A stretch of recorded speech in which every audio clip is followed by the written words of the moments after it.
아침엔 세계 시간입니다. 지난 9일 러시아 모스크바에서 제2차 세계대전 승전 76주년 기념 군사 퍼레이드가 대규모로 펼쳐졌습니다. 이에 앞서 미국에서는 최대 송유관 운영사가 사이버 공격을 받았습니다. 송유관 가동이 멈췄고 지역 비상사태가 선포됐습니다. 러시아 해커 조직의 소행일 것이라는 추정이 나오고 있습니다.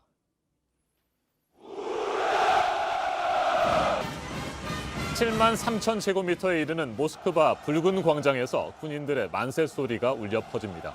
제2차 세계대전 승전 76주년을 맞아 군사 퍼레이드가 진행됐습니다.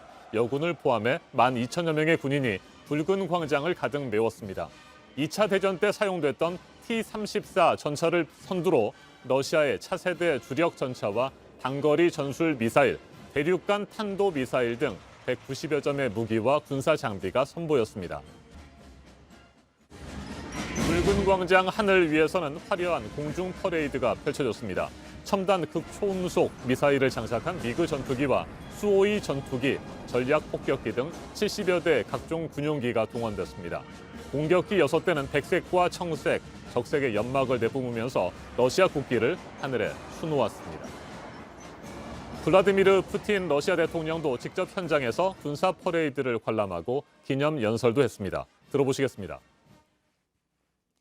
Победа колоссального исторического значения для судеб всего мира. С праздником! Он наш по праву родства с теми, кто разгромил, сломил, сокрушил нацизм.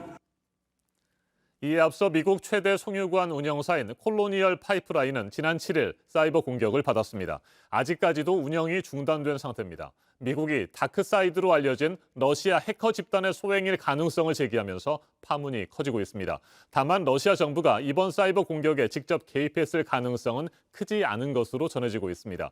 텍사스에서 뉴저지까지 길이 8,851km에 이르는 송유관을 운영하고 있고 미국 동부 지역 공급량의 45%를 담당하는 콜로니얼 파이프라인이 멈춰서면서 바이든 행정부는 지역 비상사태를 선포했습니다.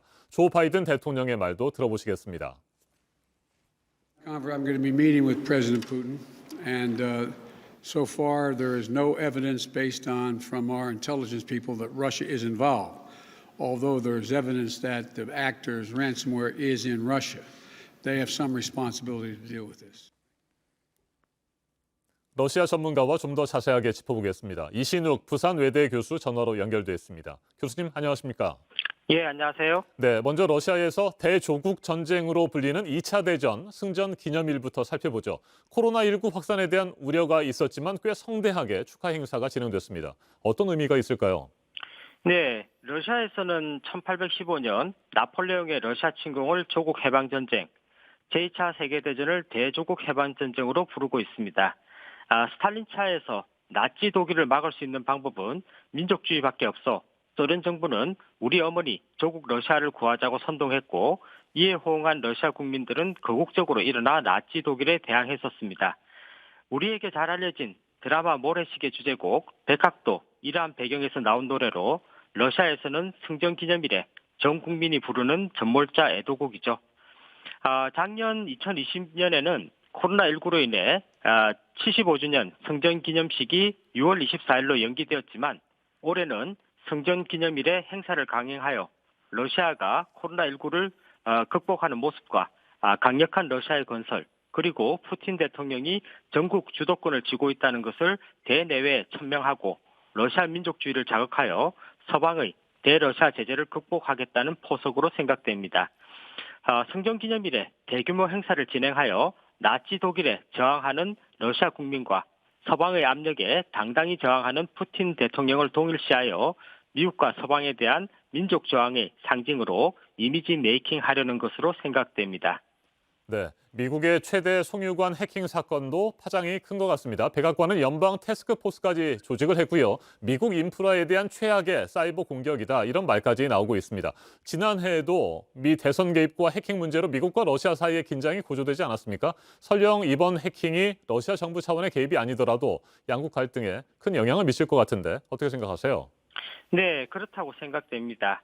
러시아는 해커들의 속으로 알려져 있고 미국에서는 작년 12월부터 올해 초까지 있었던 솔라운지 해킹 사건이 러시아의 소행으로 알려지면서 큰 파장을 낳고 있습니다.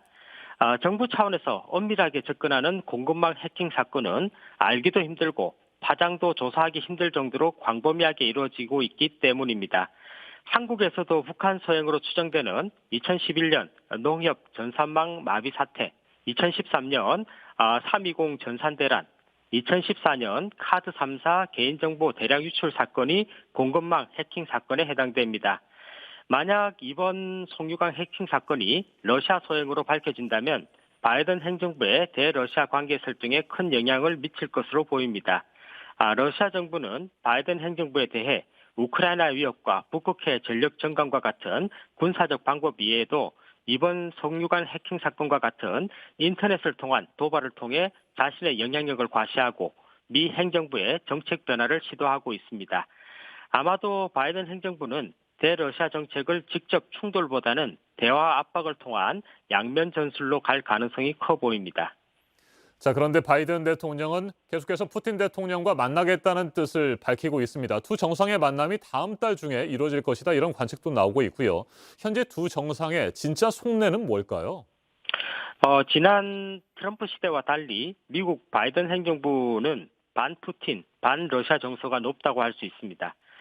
동유럽 민주주의를 지지하고 확산시키려는 바이든 행정부와 동유럽에서 영향력을 회복하려는 푸틴 정부는 우크라이나에서 북극에 이르기까지 광범위한 지역에서 대립하고 있습니다.